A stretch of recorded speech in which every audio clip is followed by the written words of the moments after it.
পূর্ণব্রত বাবুর কাছে যাই। পূর্ণব্রত বাবু, এর দায় কাকে নিতে হবে? মানে এরমভাবে তো মানে হয় না, কাউকে তো হয় স্বাস্থ্যমন্ত্রীকে জেলে যেতে হবে, চিকিৎসকদের জেলে যেতে হবে, যে ফ্লুইড কিনেছিল তাকে জেলে যেতে হবে। মানে আমি বলছি যে আমি যতই বলি না কেন, ইটস আ কমোডিটি। মানে বেসরকারি হাসপাতালগুলোতে পাই করে বুঝে নেয় একটা গ্লাভস থেকে একটা টিস্যু পেপারের দামও। তাহলে যদি গাফিলতি হয়, আমরা কনজিউমাররা কেন পাই করে বুঝে নেব না? আর ভারত সরকার তো সেই কাজটাই করছে না।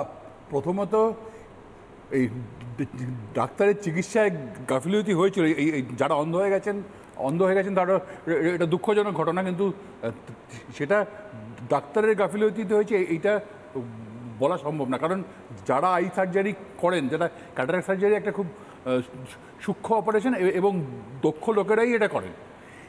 যে জিনিসপত্র দিয়ে অপারেশন করা হয় সেগুলোতে সম্ভবত জীবাণুমুক্তকরণ ঠিকমতো হয়নি, কিংবা ফ্লুইড যেটা ব্যবহৃত হয়েছিল সেটাতে কোনো গন্ডগোল ছিল। তো এইটা ডাক্তারের পক্ষে দেখা সম্ভব না। কিন্তু সেটার তো দায়ও, মানে আমি যদি এখন মানে কিছু মনে করবেন না ডাক্তারবাবু, আমি মানে ক্রস করছি না আপনাকে, কিন্তু এই যে আপনি স্টুডিওতে এলেন এই মুহূর্তে, আপনি যে চাটা খাচ্ছি, এই চায়ের মধ্যে যদি বিষ থাকে এবং আপনার কিছু হয়ে যায়, ভগবান না করুক, তাহলে তো তার জন্য প্রথমে আপনি আমার নামে কেস করবেন। আমি আপনার নামে মানে আমি ফেস দেখাচ্ছি, চ্যানেলের নামে করব। মানে ডাক্তারদের 7 খুন মার না, পার্টিকুলারলি এই যে আপনি blindness due to surgery, eye surgery যেটা দেখাচ্ছেন ফেকো, এখানে যে গাফিলতিটা সেটা যদি ফ্লুইডের কারণে হয়, that is the hospital responsible for this. যে হসপিটাল প্রিজার্ভ করে, প্রকিওর করে, ইউটিলাইজ করে, মানে এবার আমাকে একটা কথা বলুন তো, আমি সেই হাসপাতালের টেলিফোন নাম্বারটা একটু দিয়ে দেবেন? আমি পেশেন্ট পার্টি হিসেবে সেই হাসপাতালকে ধরতে যাবো। মানে আপনারা হাসপাতাল দেখিয়ে দিচ্ছেন, সরকার দেখিয়ে দিচ্ছে ডাক্তারকে, ডাক্তার দেখিয়ে দিচ্ছে অ্যাডমিনিস্ট্রেশনকে, অ্যাডমিনিস্ট্রেশন দেখিয়ে দিচ্ছে স্বাস্থ্যমন্ত্রীকে। আমরা কোথায় যাব স্যার? আপনারা হাসপাতালের বিরুদ্ধে অভিযোগ করবেন। হাসপাতাল তো সরকারি হাসপাতাল, সুপার স্পেশালিটি। হ্যাঁ, সরকারি হাসপাতালের বিরুদ্ধে অভিযোগ করবেন, সরকারি হাসপাতালের বিরুদ্ধে অভিযোগ করবেন। সরকারের বিরুদ্ধে সরকারটাকে আমরা তো সেটাই জানতে চাইছি। ধরুন গভর্নমেন্ট অফ ওয়েস্ট বেঙ্গল যারা এই হসপিটাল মেইনটেইন করে, যারা এই মমতা ব্যানার্জি স্বাস্থ্যমন্ত্রী, মমতা ব্যানার্জি বলবেন আমার পক্ষে দেখা সম্ভব নাকি কে কোন ড্রপ দিয়েছে, আই ড্রপ দিয়েছে, কে কোন ফ্লুইড দিয়েছে? প্রবলেমটা দেখুন, প্রবলেমটা হচ্ছে ঘুরে ফিরে আমরাই সাফার করব। টাকা আমরা দেবো, সর্বশান্ত হব, মেডিক্লেমের টাকা পাবো না, মেডিক্লেমের টাকা পেলেও হয়তো মারা যাবে পেশেন্ট পার্টি, বডি ছাড়বে না হাসপাতাল। আমি বলছি এটাকে চেঞ্জ কি করে করা যাবে ডাক্তারবাবু? চেঞ্জ করার যে উপায়টা, চেঞ্জ করার উপায়টা খুব সহজ। মানে আমি এটাকে গরুর রচনা বলি। আমাকে স্বাস্থ্যের ক্ষেত্রে যদি কোনো সমস্যার কথা বলেন, আমি বলি যে একটা গরুর রচনা আছে আমার। গরুর রচনাটা হচ্ছে ইউনিভার্সাল হেলথ কেয়ার। যদি ইউনিভার্সাল হেলথ কেয়ার হয়, সরকার যদি সমস্ত নাগরিকের স্বাস্থ্যের দায়িত্ব নেয়, পাশাপাশি যদি এই বেসরকারি হাসপাতাল না থাকে, আপনি অসুস্থ হলে আপনি কোন ডাক্তারের কাছে যাবেন সেটা যদি নির্দিষ্ট করে দেওয়া থাকে, যদি নির্দিষ্ট করে দেওয়া থাকে যে কি হলে আপনি কি ওষুধ লিখবেন, কি হলে আপনাকে কি পরীক্ষা করাতে হবে, এবং এই সবগুলো যদি বিনামূল্যে হয়, হ্যাঁ, তার মধ্যে যদি ডাক্তারের কোনো ইকোনমিক সম্পর্ক না থাকে, তাহলে তার মধ্যে কোনো দুর্নীতির প্রশ্ন ওঠে না।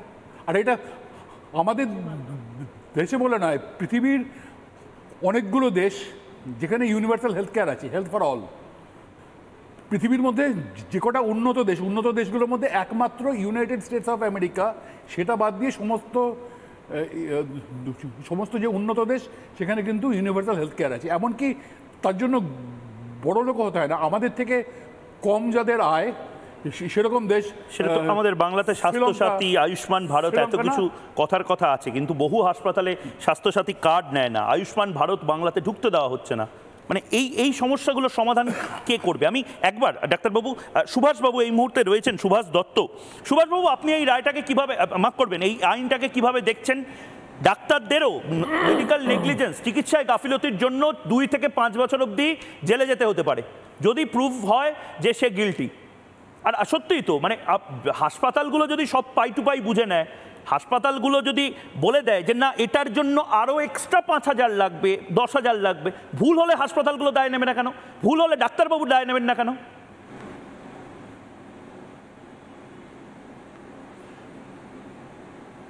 না, দায়িত্ব নিতেই হবে।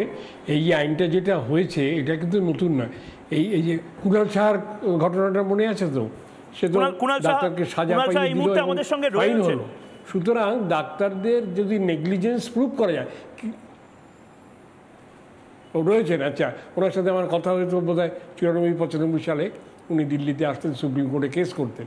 সুতরাং এই যে কুণাল শাহ পেরেছিলেন, তিনি রিসোর্সফুল পারসন, তিনি মেডিকেল ফ্যাকাল্টি রয়েছে তার, সুতরাং সে লড়াই করে পেরেছিলেন, কিন্তু সাধারণ মানুষ পারত না। সুতরাং যদি আইনে প্রভিশন যদি থাকে ক্যালপেবল হোমিসাইড বা ইন্টেনশনাল মিসট্রিটমেন্ট, তাহলে ডাক্তারদের সাজা পেতে মানে এখানে তো কোনো বাধা নেই। কিন্তু সেটা কে ঠিক করবে? পুলিশ ঠিক করবে না, সেটা ঠিক করবে medical specially constituted medical team of experts, তারা ঠিক করবেন। কিন্তু ঠিক হলে পরে তারা যদি, এমন মুশকিল হচ্ছে যে ফেটার্নিটি, এক ডাক্তার আরেক ডাক্তারের সম্পর্কে বলতে চায় না। আমি অনেকবার এইসব নিয়ে চেষ্টা করেছিলাম, কিন্তু কেউ কারো ওই গাঁ শোকাশোকি করে। সুতরাং এটা একটা ইন্ডিপেন্ডেন্ট কাউন্সিল হওয়া উচিত, ইন্ডিপেন্ডেন্ট বডি হওয়া উচিত সরকারের আন্ডারে। সেই তারা নির্ধারণ করবে যে কতটা নেগলিজেন্স হয়েছে কি না, এবং সেই অনুযায়ী তার সাজার মানে তারতম্য হবে। সাজার একটা ব্যবস্থা থাকা উচিত।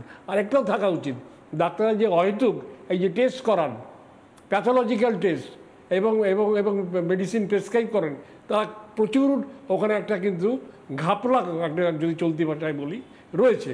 সুতরাং আইনেতে সেটাও আনা দরকার যে অহেতুক টেস্ট করানো এবং এবং আপনার বাজে মেডিসিন প্রেসক্রাইব করা বা দেওয়া, সেই ব্যাপারেও ডাক্তারদের একটা কিন্তু বাধ্যবাধকতা থাকার মধ্যে আনা উচিত। শুধু যে ডেথ তা নয়, প্রি ডেথের ক্ষেত্রেও কিন্তু ডাক্তারদের একটা দায়বদ্ধতা আনতে হবে। এবং সেটা কিন্তু আমরা দেখছি দৈনন্দিন। আমি বলছি তো, আমার আত্মীয় প্যাথোলজিক্যাল টেস্ট করতে গেল, বলে ওই ডাক্তারের প্রেসক্রিপশন যদি হয় তাহলে X টাকা, আর যদি অন্য ডাক্তার হয় তাহলে X+Y। কেন ওয়াই কেন? বলে ওনাকে আমরা কনসেশন দিন। তা নয়, উনি কমিশনটা নেন না আর অন্যরা কমিশন নেন। সুতরাং এই যে কমিশন ব্যবস্থা, এই যে ডাক্তারদের অন্যায়ভাবে উপরি আয় করা এবং মৃত্যুর দিকে ঠেলে নিয়ে যাওয়া,